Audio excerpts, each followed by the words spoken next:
ha sido muy generosa y quiero agradecer también al Instituto en la persona de su presidente Tomás Regalado, su director ejecutivo Carlos Sánchez Berzaín, el honor que me han concedido al postularme para ser parte de este tan prestigioso directorio, en una institución que tanto hace por la democracia, la libertad y la lucha por mejorar a través de la comunicación, la identificación de las falsas políticas del populismo salvaje que ha destruido el futuro de tantas generaciones en nuestro continente. Una lucha que pocos asumen con la confianza y la fuerza que dan las ideas como esta organización. Hoy nuevamente la Argentina, a través de sus personajes, ocupa un espacio prominente en la política internacional. A veces han sido los deportes, otras la religión, otras la política, que nos ha puesto circunstancialmente a los argentinos en el centro de la escena. Es como ese tenor que está por interpretar un aria de la Traviata y que todos esperan una actuación memorable. Sin embargo, muchas veces nuestras voces han sonado difónicas y ahí desaparecemos de la escena por un tiempo. Ahora es Javier Milei quien ha traído una voz distinta en un mundo convulsionado muchas veces por el fracaso de un esperado Estado benefactor que se ha traducido en realidad en un promotor de la pobreza, la desconfianza y que ha motivado especialmente en Latinoamérica un éxodo notable que vemos casi diariamente en las calles de Miami, de Madrid, de Barcelona o de Roma. Sé lo que para muchos en el exterior Milei representa en un contexto diferente y la esperanza que depositan en él.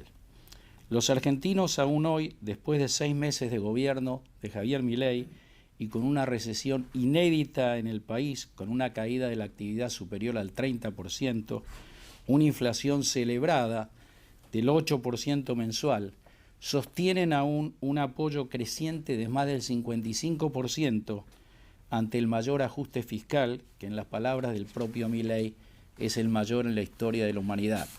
Pero siendo argentino, digamos que es el mayor en la historia argentina. Sin embargo, a mi entender, el mayor desafío de Milei debe entenderse en las entrañas mismas del sistema político y social de nuestro país. Milei dice algo que quizás pase muy rápido en las noticias. Está librando una batalla cultural. Y es sobre esa batalla que me voy a permitir repasar rápidamente 150 años de la historia argentina, donde se cimienta el enemigo interno que enfrenta Javier Milei. No se asusten, llevará 10, 15 minutos no más. Hay 2 autores que me inspiran y que son 2 libros de cabecera que llevo conmigo siempre. Uno es Mauricio Rojas, prominente chileno, y el querido, recordado y muy apasionado por la libertad, Armando Rivas. A ellos mi reconocimiento. La Argentina inicia un camino de país allá por 1810. Hace unos días celebramos el aniversario, 114 aniversario de la Revolución de Mayo, 25 de mayo de 1810, cuando aún con ideas monárquicas no queríamos ser parte de Francia, sino quedarnos con la monarquía española. Una fecha interesante porque superan el reconocimiento al 9 de julio de 1816, cuando la Argentina declara su independencia. Sin embargo, celebramos mucho más la Revolución de Mayo que la independencia del país. Ahí empiezan nuestras cuestiones difíciles de explicar. A partir de ahí se inician durante más de 50 años una época de guerras internas en las Provincias Unidas del Sur, donde nos matábamos entre hermanos disputándonos territorios internos, hasta que en 1853 un talento, un probo jurídico argentino, Alberdi, crea la Constitución argentina basada en la Constitución americana, Juan Bautista Alberdi. Es interesante hacer notar que esos ilustres argentinos no eran de Buenos Aires, generalmente eran de Salta, Tucumán o Córdoba, porque esa era la zona donde estaba el verdadero poder argentino, que venían de toda la influencia que tenía el virreinato del Perú en la Argentina. Buenos Aires, en realidad, era un puerto que vivía de cobrar el peaje para la salida de los productos del virreinato del Perú hacia Europa. O sea, poco hizo Buenos Aires en toda la historia para contribuir al crecimiento de la Argentina. Y lo hizo un porteño. Aparece en ese siglo XIX un personaje a mediados del siglo, sobre el que podríamos hablar mucho, un dictador brutal, un caudillo con todas las leyes de la ley, que inicia el despliegue rural de la Argentina, distribuyendo tierras y promoviendo el desarrollo agrario del país. Mauricio Rojas en el libro estima que allá por 1849 un total de 8.6 millones de hectáreas habían pasado a manos de 290 personas nada más. Por supuesto, la mayoría aliados a Juan Manuel de Rosas, de él hablamos. Es muy importante ese capítulo porque condiciona toda la historia económica de la Argentina, la distribución de tierras en unos pocos. Y sobre todo cuando uno lo compara entre la Argentina y los Estados Unidos. El tamaño medio de las propiedades en la Argentina era 7 veces más grande que en los Estados Unidos y 14 veces más grande que en Inglaterra. Y esto hay que tenerlo presente, porque el valor de la tierra, el valor del capital, era muy barato para la producción argentina que va a llevar a la Argentina potencia de los primeros años del siglo XX. A su vez, los niveles limitados de retribución del trabajo rural tendían a deprimir el nivel de salario general, lo que explica también en las comparaciones las enormes diferencias entre los salarios reales argentinos y estadounidenses. Lo mismo pasa hoy, exactamente lo mismo pasa hoy. Estos últimos, los estadounidenses, en aquella época doblaban a los salarios medios de la Argentina. Y eso estamos hablando del comienzo del siglo XX, cuando todos dicen Argentina una potencia por la exportación. Pero la diferencia del PBI per cápita apenas llegaba a un 12% en 1910 hasta el año 13 más o menos. Es decir, se había creado una sociedad que comparada con la de los Estados Unidos o Canadá, Australia o Nueva Zelanda, era fuertemente desigual, agudizando las contradicciones sociales y fundamentalmente minando las bases de la democracia. El proletario europeo se convirtió en propietario en los Estados Unidos, mientras que en la Argentina, por regla general, continuó siendo un proletario. Esa fue una diferencia fundamental en todo el desarrollo de la economía argentina hasta hoy. Por eso estoy tocando ese tema. Es la base, es lo profundo que había de esa que decían Argentina potencia y lo que era los Estados Unidos. Como tener un auto muy bonito, con un buen motor, pero sin gasolina. El desafío de Milei en el 2024 y con todos los agravantes que trae un siglo de diferencia a estos temas, es muy, muy fuerte. Con una clase de estancieros sólidamente consolidadas, Buenos Aires entró en el primer boom exportador y ahí comienza la dependencia del sector agrario exportador de la Argentina. Es interesante ver algunos números. Entre 1840 y 1860 se pasó de 5 a 14 millones de ovejas en la Argentina. Y las exportaciones de lana crecieron de 1.610 a 17.000 toneladas en ese periodo. Pero eso solo era una parte. Después, allá por 1880 se superaría la marca de los 60 millones y en 1882 se exportaban más de 110.000 toneladas de lana. Ahí explota la exportación argentina. Comienza la época de oro. Pero también se produce un cambio social muy importante, porque el poder pasa de los caudillos guerreros de la época de Rosas, Urquiza, todos aquellos que se peleaban entre ellos, ahora pasa a una élite proletaria, que es la que maneja la Argentina, con un grupo que llamamos nosotros la generación de los 80, que pasa a dominar el país y lo crea con la riqueza producto de esas exportaciones. Y ya en el siglo XX, los caudillos civiles, mayormente producto de esa riqueza de la tierra, pasan a los caudillos políticos urbanos, que realmente fracasan. Desde el año 20 al año 30 fracasa el caudillismo político. Con Irigoyen, por ejemplo, fue un presidente al que le llegaron a escribir el diario porque él había perdido total control de su potencia. Pasamos caudillos guerreros, proletarios y ahora caudillos políticos. ¿Y qué pasa con eso? Llega el caudillismo, o mejor dicho, el poder militar, en el año 30. Si bien en periodos difíciles de la Argentina, del mundo, como fue la crisis del 29 o la Primera Guerra Mundial y la Segunda Guerra Mundial en Buenos Aires, Argentina pudo sobrellevar todas esas crisis por su capacidad exportadora de alimentos fundamentalmente. Y ahí es donde realmente la Argentina termina de constituirse muy dependiente de las exportaciones agrícolas. La Argentina ha sido y es hoy todavía dependiente del campo. O sea, después de 100 años no hemos creado ninguna economía de base que pueda sustentar los vaivenes que puede tener la economía agrícola de la Argentina. Hay que resaltar que si bien era una economía que crecía, sobre todo la industrial, era poco competitiva globalmente y dependía fuertemente de la importación de bienes de capital y era artesanal. Así es que la Argentina siempre tuvo un capitalismo débil y subdesarrollado. Lo tiene hoy, es lo que enfrenta Milei.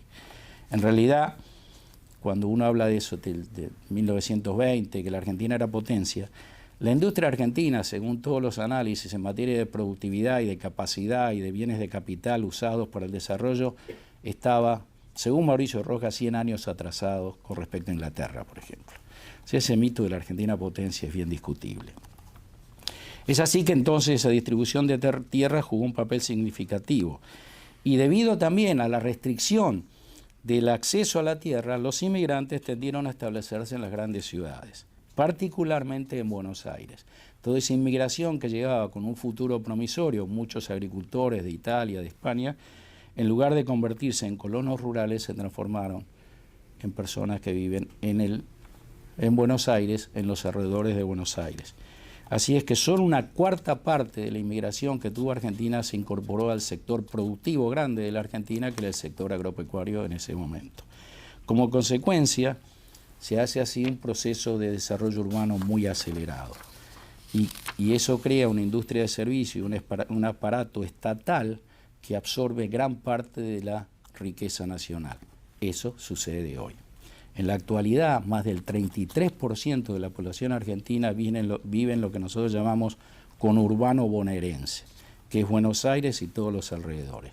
La concentración de pobreza es la mayor en el país en ese sector. Es uno de los graves problemas que enfrenta hoy Javier Milei. En cuanto a la industria, durante mucho tiempo estuvo orientada generalmente al mercado nacional y se centraba en sectores con poca o ninguna competencia extranjera.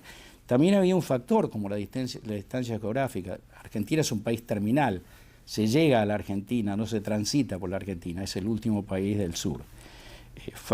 Los costos, las dificultades del transporte, hicieron que hubiera también una enorme protección natural a muchos mercados locales o nacionales, lo que permitió a los productores domésticos dominar su mercado con poca competencia internacional.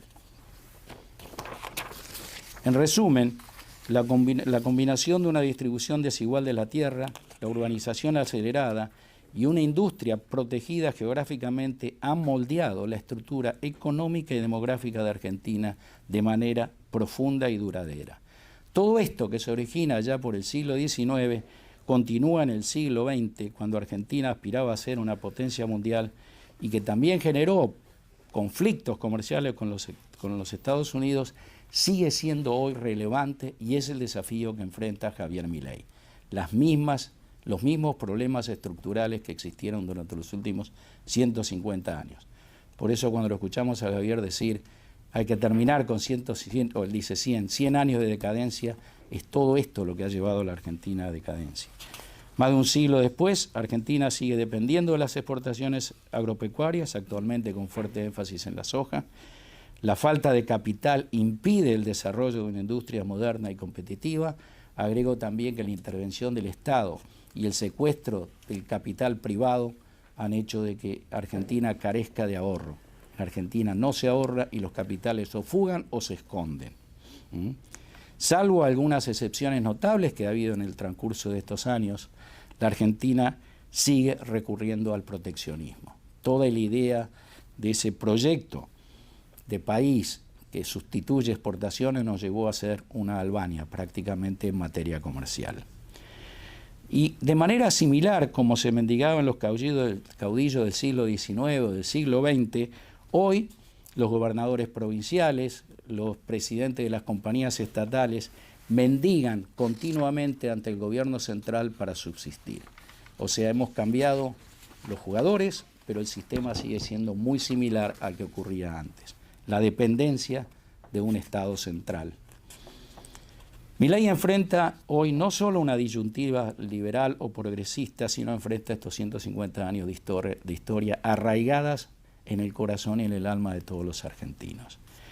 Agrego algo importante, que lo he vivido personalmente, con la globalización y la desaparición de las empresas multinacionales como agentes de transmisión de una cultura, de un proceso, la Argentina ha sido muy perjudicada. Muchos de los dirigentes de Argentina de una época partíamos muchísimo de ellos de todo el entrenamiento que recibíamos y los conceptos de las empresas multinacionales. Hoy las empresas multinacionales, sobre todo las americanas, se han retirado de la Argentina. Quedan pocas, generalmente son algunas europeas o ahora China. Y no transmiten la cultura que siempre queríamos transmitir, que era la cultura capitalista del sistema americano. Estas fuerzas, todas estas están representadas en lo que Milei llama la casta. Una casta que carece de futuro, que sigue intentando sobrevivir de los que producen, que cada vez son menos, y que ha sido una usina generadora de pobres. La última información que hay en la Argentina es de que la pobreza ha alcanzado el 55% en el mes, creo que es el mes de marzo o abril de este año. 55% de pobreza. Y la informalidad es de tal medida que el 60% de los trabajadores están fuera del sistema, o sea, operan fuera del sistema. Lo que nosotros llamamos operan en negro, operan ilegalmente. De esto sale claro el gran desafío de Javier Milei, agregado además que el último gobierno creó un déficit brutal y que llevó en un momento determinado a que la inflación en el mes de diciembre estuviera en el 25% mensual. Y la destrucción de todas las instituciones de Argentina.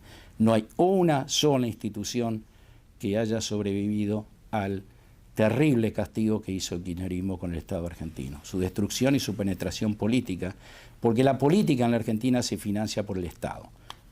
Y esa financiación del Estado es a través de la corrupción que existe en todos los entes estatales para financiar el proyecto político de quien esté a cargo del poder, generalmente.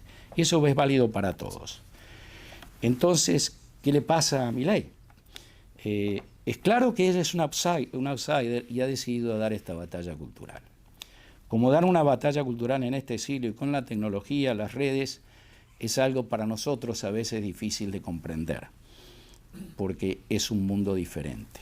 No es con el comité del barrio, de aquellos del principio de siglo, no es con la distribución de panfletos o pegando carteles en la calle y a veces ni siquiera tocando puertas. Será con el TikTok, el Twitter o cualquiera de las redes, no sé. Milei trae una esperanza a mucha gente joven. Escuchaba hoy que Milei tiene una aceptación del 53% en la gente hasta 30 años y tiene una aprobación del 73% en esta crisis con la gente mayor de 65 años. O sea, la gente que no vivió la época del kirchnerismo y del prebentarismo que trajo el kirchnerismo. Personas que ya no compran, esa gente joven, las mentiras de políticos fracasados y que miran un futuro de manera diferente. Hay una luz al fin del camino, por esta razón, por estos jóvenes que miran hacia adelante. Hay también una situación nueva en el orden mundial. Así como hemos hablado de la industria ineficiente del pasado, hoy el poder económico pasa por otros lados. Quizá la Argentina pueda hacer lo que hizo Europa Oriental, que es dar un salto generacional cuando cayó el muro de Berlín. En esos países nunca usaron cheques, en esos países prácticamente saltaron directamente a la época electrónica, por ejemplo. Y la Argentina tiene esta oportunidad. En la última reunión, ¿y por qué hay esa luz? En la última reunión empresarial de Javier Milei en la ciudad de Bariloche, que se hace anualmente con lo que llamaban la Unión Industrial Argentina o el Poder Económico de Argentina, las personas que rodeaban a Milei, el 80% dependían de la tecnología y la industria tecnológica. Hoy hay empresas argentinas que brillan en el mundo en tecnología. Estoy hablando de Despegar, estoy hablando de Mercado Libre, estoy hablando de Globan y tantas otras. Hay más de 11 unicornios, empresas que cotizan a más de $1 billón, y que son los que Milei está mirando. No está mirando a esa casta que lleva 100 años de fracaso, sino está mirando a quienes hoy gobiernan el mundo económico del siglo XXI. Muchos de esos dirigentes fueron perseguidos. Muchos de ellos no viven en la Argentina hoy. Se han ido, perseguidos por el Estado. Así como Elon Musk, Milei ve un cambio. Creo que Milei tiene muy claro qué Argentina quiere y voy a enumerar 9 puntos. Hay uno que lo voy a dejar porque creo que ese todavía hay que tocarlo. Primero, todos queremos, y él quiere, un Estado presente, eficiente en las áreas de competencia, con profesionalización de los entes estatales. No hay que ser del partido A o del partido B o del partido C para manejar YPF o manejar Aerolíneas Argentinas. Hay que ser un profesional con accountability, con responsabilidad.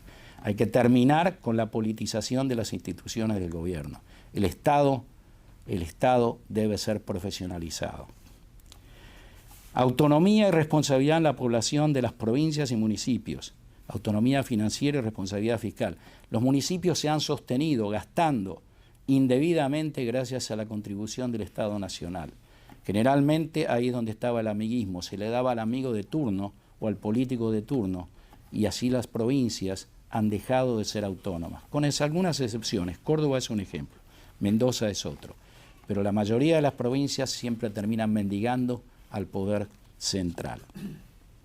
Un sistema político representativo y federal. La Argentina hoy no tiene un sistema político representativo y federal como corresponde. A través de se ha creado una idea de listas sábanas donde cada uno vota por un partido o por algo. Los diputados y senadores no tienen auténtica representatividad desde mi punto de vista. Yo voto por quien me representa, no por un partido o alguien que desconozco. El día que se cambie eso, los Máximo Kirchner, todos los delincuentes que hoy transitan en el Senado y en el Parlamento argentino seguramente no van a ser elegidos. El pueblo no es tan tonto. Libertad del mercado exportador. Argentina es el único país que grava las exportaciones. La insaciabilidad del gobierno ha hecho de que la Argentina sea hoy un país que no promueve la exportación cuando carece de dólares. Es un absurdo. Milei lo tiene claro. Él no puede hacerlo esto rápidamente, pero ya está en camino y lo ha declarado muy claro, muy específicamente, inclusive la semana pasada. Libertad de cambio. No podemos seguir con un cepo cambiario de un argentino no pueda comprar un dólar, un euro, etcétera, etcétera. Y él también lo tiene muy claro y lo va a hacer. No sé si llegará a la dolarización o no.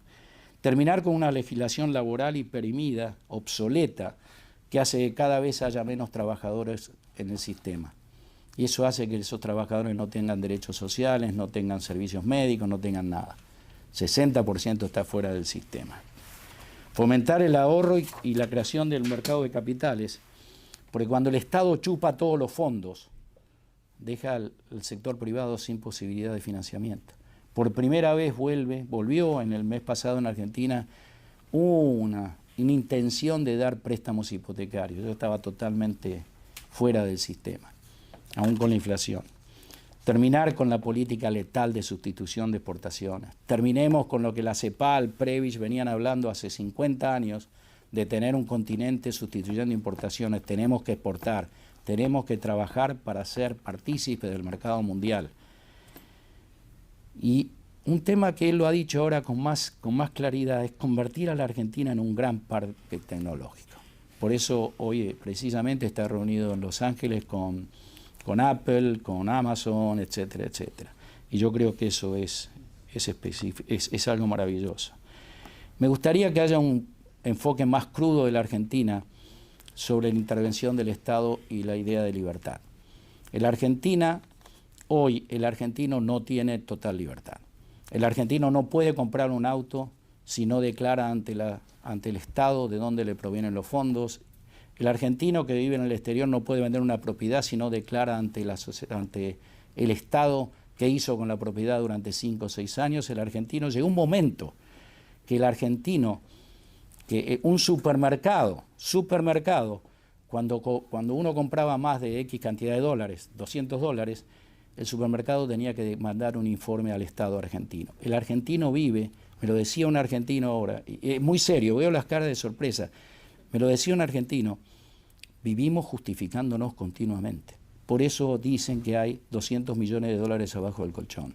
Hay que liberar el flujo, hay que dejar que la gente opere, que la gente viva, que la gente trabaja, que la gente gaste, que compre.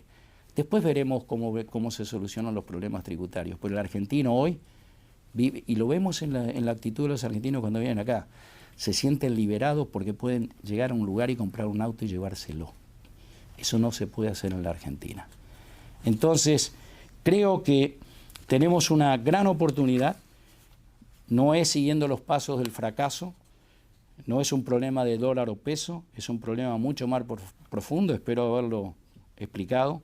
No es aumentando dosis de aspirina para curar este cáncer que nos ha gobernado durante más de 100 años, es haciendo desaparecer esa casta.